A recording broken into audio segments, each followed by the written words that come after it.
En fait, on est là sur quelque chose qui n'est pas joyeux. Parce que on aimerait tous être dans nos campagnes. Prades, c'est peut-être joli, mais on s'en serait passé. On n'est pas content parce qu'on a des engagements qui ont été non tenus par M. Macron, des paroles qui se sont envolées de M. Castex, alors qu'il nous avait dit qu'on devait avoir des quotas. Il s'était engagé. Tout ça, ça témoigne de l'incompétence. C'est l'absence de courage politique qui, au nom d'un calendrier électoral et d'un intérêt individuel, ils agissent comme des girouettes et ils prennent le peuple en otage.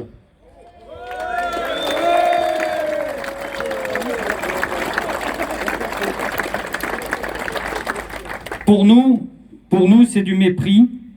C'est un mépris total de nous, chasseurs, mais de tout le monde en fait. Pas que nous, chasseurs, parce que c'est la vie de tous les jours.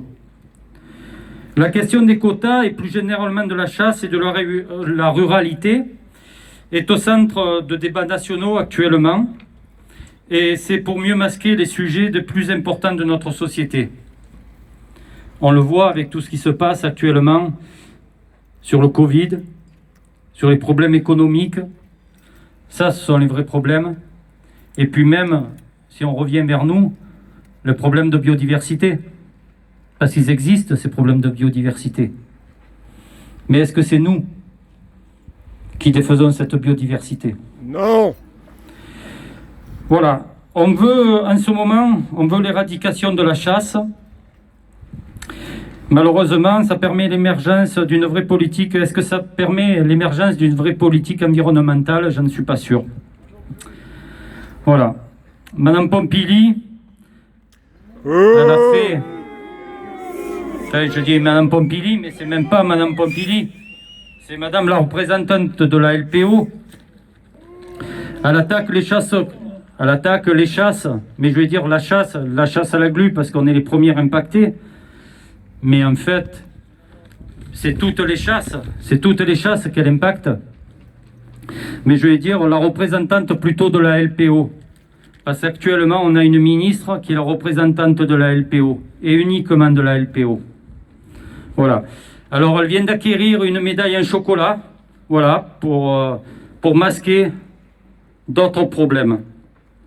Voilà. Moi, ce que je voudrais simplement vous dire, il ne faut pas baisser les bras. Nous avons encore à nous battre. Tout ça, c'est pour réduire nos libertés, ce qui est en train de se passer.